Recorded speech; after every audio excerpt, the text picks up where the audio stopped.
మాట కూడా చెప్తున్నా నేను, గౌరవ ముఖ్యమంత్రి గారు మనవి చేస్తున్నా నేను, 2 మంత్రి పదవులు మిగిలి ఉన్నాయి. ఒకటి లంబడోళ్ళకి ఇవ్వాలి, ఒకటి యాదవులకి ఇవ్వాలి. ఒకటి గిరిజన మంత్రి సీతక్క ఉంది, ఆదివాసి బిడ్డ.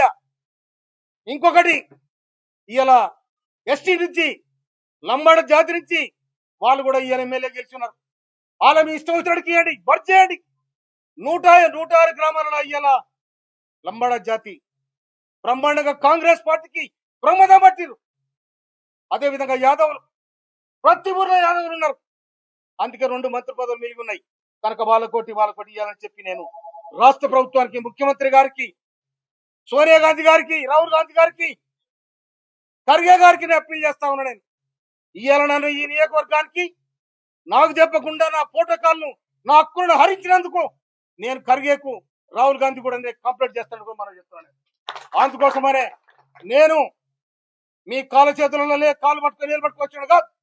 నేను కష్టజీవిని, తెలంగాణ పోరాట యోధుని. నేను తిండి లేక తిప్పలేక తెలంగాణ సోనియా గాంధీ ఇచ్చింది కాబట్టే ఇలా హీరోలమైన, లేకపోతే అంత జీరోలే.